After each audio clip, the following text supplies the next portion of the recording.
Hey everyone, welcome back to the channel. Thank you for being here. My name is Andrew, coming to you from the beautiful Carolinas. Today's topic is going to be what the narcissist takes.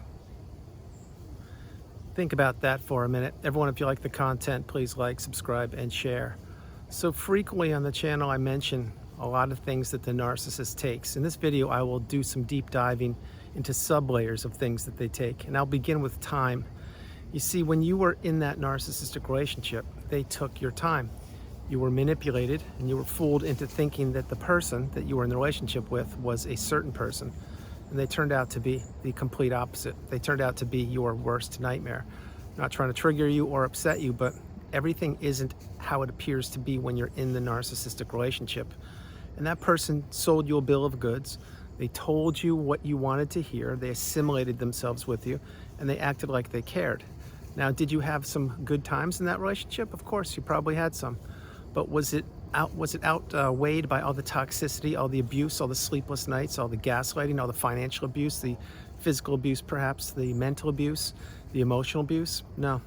You see, that relationship was a relationship, if you could have, you would have avoided it in a second. But then again, the narcissist did not give you that 2-page report. They didn't walk up to you and say, here's who I am, and here's what I've done to people before you, and this is what I will do to you. They didn't do that, so you didn't know what you know now, or you didn't have any idea that narcissism was prevalent on the planet. You're now getting the wisdom, you're applying the tools, and you're understanding that time was one of the main things the narcissist took from you, but not only when you were in the relationship. This is a whole different sub-layer. It's post-relationship. You see, this is when you have to heal. This is when you have to slow your life down.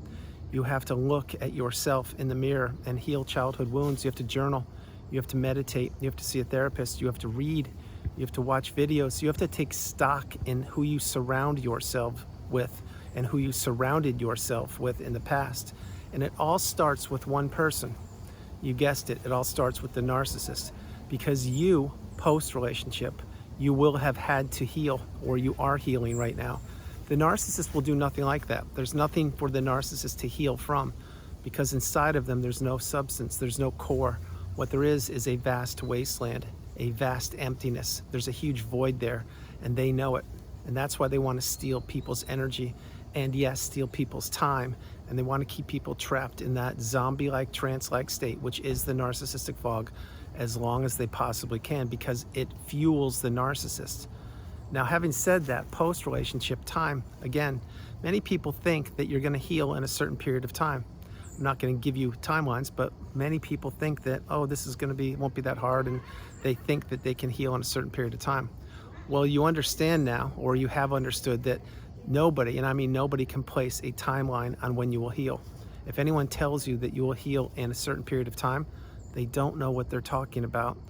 The healing path is a direct correlation and contingent upon how much work you place into yourself, how much you can understand what narcissism is, how much you understand that you will have to put yourself back together, how much you will have already probably understood, or you are about to, that nobody's going to come knock on your door and say, here are the answers, here's what you have to do. It doesn't work that way. This is a mental game. This is a mind test. You are going to have to unwind it. You are going to have to unpack everything. Now, there are multiple tools out there for you. My channel is one of them. My suggestion is that you really understand that this relationship you will need to heal from, and post-relationship, it's not going to be as easy as you think or as easy as you thought. But each and every day you stay focused on yourself. Each and every day you understand what the narcissist did, who they are, and that they really flat out did not care about not only you, but anybody. The more you understand that, the more you can practice radical acceptance and get that light bulb moment and make the switch, make the change, and say, yes, I was in that relationship. Yes, it was toxic. Yes, it was debilitating. Yes, I was abused left, right, and center. And yes, I was caught up in that narcissistic fog, but I'm out now. And maybe you've been out for a few weeks, a few months, maybe a few years. If you are mentally, emotionally, physically, and financially where you want to be, well, you've put yourself back together. You need to give yourself a big, huge hug or pat on the back and say, I did it. I've reached that pinnacle of indifference, the mountaintop of indifference, where I no longer care about the narcissist, and I don't stay thinking about them or the past. I've healed, and I don't predict the future. I'm living in the present moment. If that's you, fantastic work. You've done the mountain of work that is necessary to heal. If where you are is not where you want to be, perhaps you still are interested in dating, but you can't quite find the right person to date yet, it meaning you're still thinking about the narcissist, or you're still ruminating, or you're still processing things. That means it's too early. My suggestion is to not be dating until you're ready. Many of us have taken quite a long period of time off from dating post-narcissistic relationship. Others have jumped right in, and others have done other things. The point is, you will know when you're ready. And one of the ways you'll know when you're ready to start dating is when you're with the person. If you can mentally be there as well as physically, that is one, and I mean only one of hundreds of sublayers that I share with people during one-on-one sessions. But if you can mentally be there while you're physically there, that's a good thing. If you're physically there and you're mentally checked out, you still have work to do. Having said that, time is what the narcissist takes from you. Post-relationship specifically, because you will be thinking, or you have thought in the past, that how could they just do this and walk away so quickly? How could they just wipe the past clean as if I never existed? Well, that's what they do. This is not an excuse, but the narcissist showed you their mask throughout that whole relationship, and then they took it off and smashed it to the ground at the ending, and they showed you how much they actually cared about you. Again, not trying to upset you or trigger you, it's what these people do. Everybody serves a purpose in the life of the narcissist, and for some people it's a day, others it's a week, a month, a year, a decade, maybe a lifetime. But you're on the channel and you're in the community and you're getting the wisdom, and my hope is you're getting your cup full and you realize that time is one of the most important things that on the planet. It's the most valuable asset or commodity in my opinion, and that's something the narcissist took from you. Now again, if you're still thinking that, wow, they really took so much of my time back then, I get it, I understand, but remember, you need to heal because you have a lot of time in front of you. You have a lot of time ahead of you, and you have to put yourself back together and focus on yourself once you've healed and once you've practiced radical acceptance and understood and learned the definitions and glossary of the narcissistic abusive cycle, such as what is triangulation, such as what is a rage fit, such as financial abuse, such as what is gaslighting, etc. You're learning those terms, or you've learned them. Another thing the narcissist takes, another very, very important one, is your relationships. Maybe they took the relationships with your children or stepchildren. Maybe they took the relationships with your in-laws. Maybe they took the relationships with your own siblings or your own parents or your friends or your colleagues or neighbors or coworkers. The narcissist will disrupt any relationship that was important to you when you were in that relationship. And they looked to drive a wedge between you and anything that mattered. And relationships, they put a lot of work into planting seeds in other people's minds that you didn't even know that they were planting. Example, let's say that it was one of your siblings that the narcissist was talking to behind your back. They would tell things to your sibling and say, hey, so-and-so, which was you, they're having problems with this, but don't say anything about it. And what would happen? Well, that sibling perhaps would keep the secret, think that you've got a problem when you don't, because it's a seed that's been planted, and now your sibling is looking at you differently. That's just one micro example upon the thousands of layers of onion to be peeled back post-narcissistic relationship. But your relationships is a big one. Think about this. Let's say you married the narcissist, and let's say that you had stepkids, or you married them and had your own kids, either one. Well, then at the end of that relationship, what happened? Well, the narcissist probably did their best to make sure that you didn't see the kids for a period of time, or that they dragged out the divorce proceedings or the custody proceedings in the court. So this would waste your time. That's what they wanted to do. They wanted to keep you stuck. They didn't want you building healthy, stable relationships with the kids or with anybody. But again, you didn't know this. You weren't taught it in school. So how could you, even for a quick moment, think that the person that you fell in love with, A, couldn't love you back, B, never cared about you, and C, was trying to destroy your life the whole time? That's what these people do. That's why they deteriorate. They do not improve. Not only does the narcissist not improve over time, but these relationships deteriorate over time. They cannot improve. It's one of the laws of the universe. They never, ever improve. That's why you must go no contact and block these people. Delete them, remove them, and all flying monkeys and people associated with them. If not now, when? You're understanding so much on the channel. You're getting strong. You're getting your cup full, and you're realizing that the narcissist took so much from you. Other things the narcissist took was your money. Yes, what does the narcissist love more than money? That's right, they love your money more than money, because they are usually squirreling away or hiding their money, claiming that they don't have it, even though they make a boatload of money every week or month, and they have to use your money to pay the bills or to pay for the electricity, etc. Why would they do that? Well, I'll tell you why they do it. One, because they can. Two, because they know that you're such a kind, loving, stable, healthy, good-hearted, empathetic person that you will do what you need to do, because they're claiming that they didn't have money. And C, they want the unpaid helper. They want the walking ATM. They want somebody stuck in that fog doing things for them. And when you were the walking ATM, that's what you were doing. You were believing in the words of the narcissist. You were believing that they really weren't making so much money, or they really did have to send money back to a different country or help their sister get through something, etc. This is all by design, because the narcissist was playing on your love, your empathy, your emotions, your kindness, your abundance, and they were trying to take it all from you. And so your money is something that they took. Another one, say you were going to inherit money, or you did inherit money. Well, what would the narcissist say? Hey, I get half of that inheritance, right? Or hey, let's buy this house over here with your inheritance. Or hey, I could use another car. Let's use some of that money to get me a car. Or why don't you put that money in this account and I'll keep an eye on it. I'll make sure everything's good. Why would your partner or spouse or somebody suggest that they get 1 penny from your inheritance if they weren't entitled to it? I'll tell you why, because they were trying to plant seeds in your mind that you would give them the inheritance or some of it, and that they would take control of it and they would watch after it and look after it. What they wanted was your money. That's what they wanted, and they wanted to control you. Other things the narcissist takes is your mindset. Remember, before you met the narcissist, you probably were living life in the everyday fog, maybe wearing rose-tinted glasses and just believing that everybody had your best interest at heart, or people were like you or similar. I get it, I understand. Then what happened? Well, the narcissist saw you and targeted you, or you entered the relationship. Either way, you didn't have the wisdom, you didn't know what narcissism was, and then they slowly began to get closer to you. And they were doing things such as love bombing you, or acting a certain way to see what your reaction would be. And once they figured out which buttons to press with you, then they got as close as they could. And maybe the friendship turned into dating, maybe the dating turned into moving in together, maybe the moving in together turned into wedding bells, and maybe the wedding bells turned into now you are the indentured servant. Because there is a pivotal period of time in all of these relationships with the toxic narcissist when things turn, when they know that they have you. And these periods of time include, but are not exclusive to, when you get married, when you move in with them, when you sign a deed with them, when you loan them money, when you have children, when your health takes a turn, when you lose your job, when it's a holiday, etc. Yes, the holidays too. All of these things I'm talking about are similar, and all these people use the same techniques and tactics. They've been doing it since time began, and they will continue to do it as long as this planet is spinning around in orbit. The thing is, you need to understand that not everybody thinks the way you think, and that the narcissist is at the top of that list. And what do they want to do? They want to continue to take as much as they can, because if you give them an opportunity, or if you gave them an opportunity in the past, again, you didn't have the wisdom, well, then they would take advantage of it, and they would just play on your heartstrings.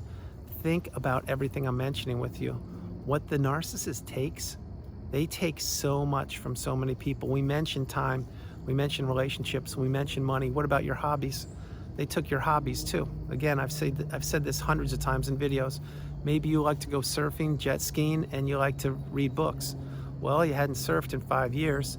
The jet ski collected dust, and you haven't read a book since the day you met the narcissist. Now, why would that be? Well, because they wanted all that attention and all that money and time placed on them, not you placing it on bettering yourself or improving yourself or enjoying yourself. Play that part of the video a few times. They wanted to take your hobbies away, so you did not enjoy that segment of your life, and you would spend that energy, that time, and that money and that focus on them. This is what they wanted. So they wanted to take your hobbies also. What about your future? Yes, they took a part of your future. My hope is you've healed now, or you are healing, and they can no longer do that. But perhaps, example, you wanted to have a beach house, or you wanted to have a farm, or you wanted to have a business or something. Well, maybe they future faked you and said, yeah, we're going to do that. We can do that when this happens. And maybe the next year they said, yes, we could do it again, but maybe in a couple of years. And so they will continue to move the goalposts, which is called moving goalposts, which means the objective never gets met, or future faking, saying that we can do something down the road. But neither of these things take place, because they can't take place, because the narcissist is always changing the rules. So your future, or what you wanted to do, they would change that also, or take that from you. What about your education? Maybe the narcissist steered you in a different direction of your education. Maybe you wanted to go to med school or law school, and maybe they didn't want to pay for it. So they said, no, I think you're better off just going to this trade school, or maybe skipping school at all. Well, they didn't want you to improve your education. This is what the narcissist does. They also will send their children to school because they get supply from sending them to the top schools, even though the kids didn't deserve to go there many times. They go there because the narcissist paid their way in there or did whatever they had to do to get them in. These are all examples, and they don't all fit in every narcissistic relationship, but some I'm sure apply to you or to somebody you know. Other things the narcissist takes is they take the city, town, state, country, jurisdiction you used to live in or you live in. Remember, before you met the narcissist, you had a great life. You could go to the store, you knew where to go to the dry cleaners, you knew where to exercise at the gym, you knew how to get your gas or electricity, etc. You had a nice little pattern going, or a nice routine. You meet the narcissist, you show them every place that you were going to and what you were doing, and what did? They took all those places from you, because post-narcissistic relationship, you don't want to go out. You don't want to go to those places any longer, because the narcissist now knows your schedule. They know your routine. They know where you go and what times you go. So they take that from you also. Another one would be your health. Yes, the narcissistic relationship will take parts of your health. Now you say, how do you prove that, Andrew? Well, I'm not a doctor, but I will tell you one thing.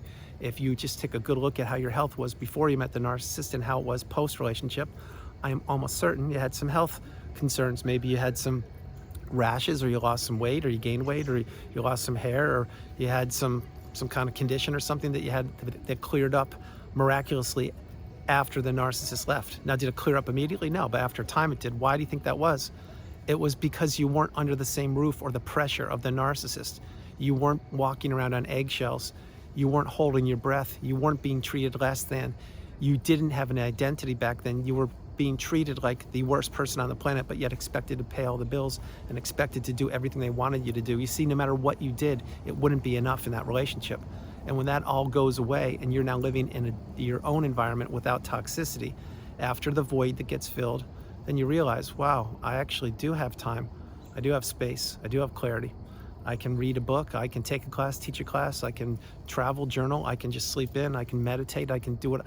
But that all is called slowing your life down. And it's also called staying in the cocoon of boundaries. You see, that's why the narcissist takes chunks of your health. And it's your mental health. It at times is your physical health. There are many, many ways. Your emotional health, yes. Your financial health. See, they take this from you. There are so many other ways what the narcissist takes. Before I close the video, I want to let you know that you need to continue on the path. If today is a challenging day, understand tomorrow the sun will rise. It will get better. You need to stay on the course, stay on the path, continue to meditate, continue to journal, continue to self-isolate if that's what you want to do, which means staying in that cocoon of boundaries. Don't let anybody tell you that you should be going here, there, or everywhere. You don't have to please anybody any longer. What you have to do is slow your life down and process that relationship that you were a part of. And you need to understand that you are the priority. You come first, second, and third. So you should be doing what you want, when you want, and with whom you want, if you want.